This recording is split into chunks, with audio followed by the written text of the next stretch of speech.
سیدنا امام حسین علیہ السلام کے پڑپوتے خاندان نبوت کے چشم و چراغ حضرت سیدنا امام جعفر صادق علیہ السلام کے متعلق فقہ حنفی کے عظیم امام جنہیں دنیا امام اعظم ابو حنیفہ رضی اللہ تعالیٰ عنہ کے نام سے جانتی ہے، اور حنفیت سے تعلق رکھنے والے مسلک حنفیت کے لوگ حضرت ہی کی اقتداء کرتے ہیں، تقلید کرتے ہیں۔ تو وہ عظیم امام اعظم ابو حنیفہ کا ارشاد ہو رہا ہے، فرماتے ہیں کہ اگر میری زندگی کے 2 سال خاندان نبوت کے چشم و چراغ حضرت سیدنا امام جعفر صادق علیہ السلام کی صحبت میں نہ گزرتے تو ابو حنیفہ ہلاک ہو جاتا۔ دیکھیے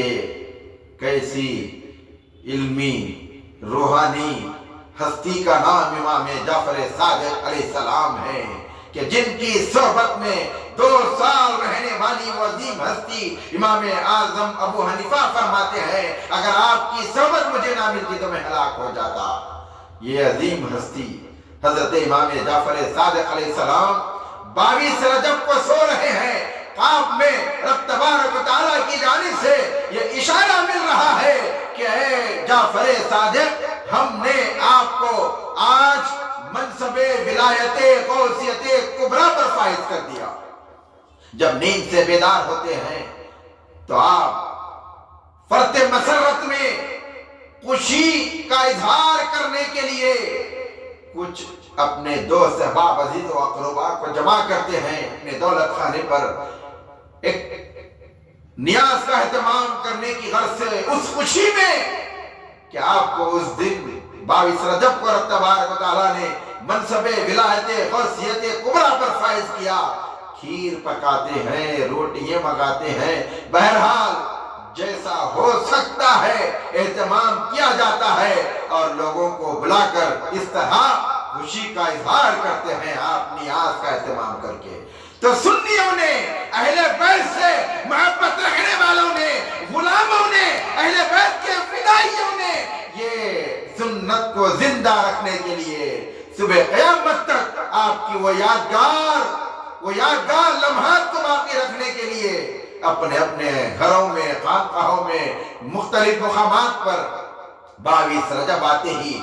نیاز کا اہتمام کرنے کی غرض سے حضرت امام کے اس عمل کو زندہ رکھنے اور آپ سے عقیدت اور محبت کا مظاہرہ کرنے کے لیے کھیر پوریوں کی نیاز کا اہتمام کرتے ہیں، جسے عام طور پر کنڈوں کی فاتحہ سے بھی منسوب کیا گیا ہے، یاد کیا جاتا ہے۔ کنڈوں کی فاتحہ یعنی مٹی کے کنڈوں میں کھیر رکھا جاتا ہے،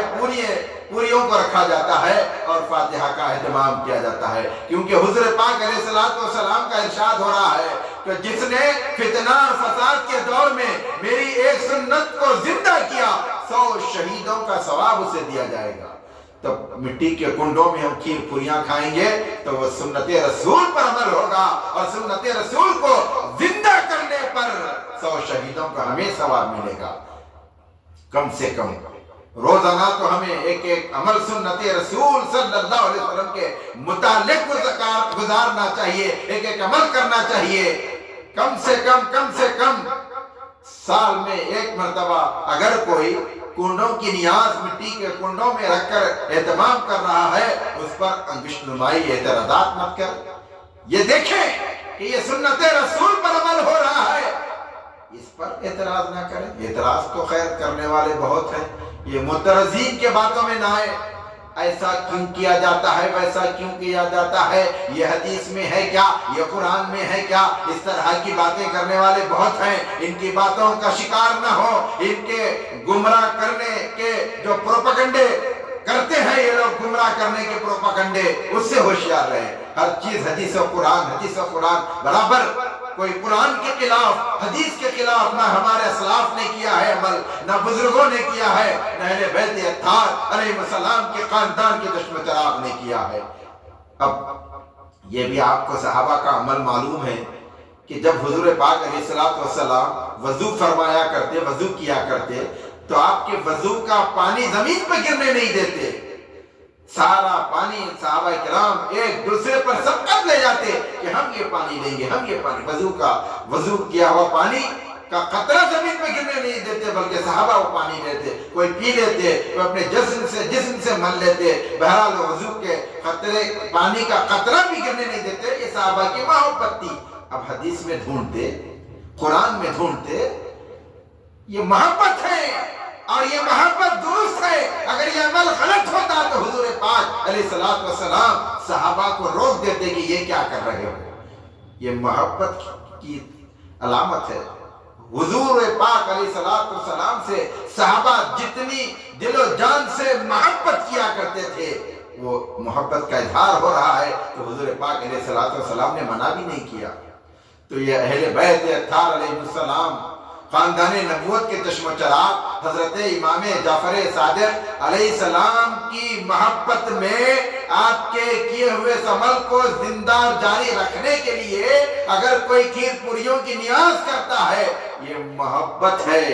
کوئی شرک اور بدعت نہیں ہے، محبت ہے۔ اب اسے شرک اور بدعت کے فتووں سے مت جوڑ دینا، یہ محبت ہے۔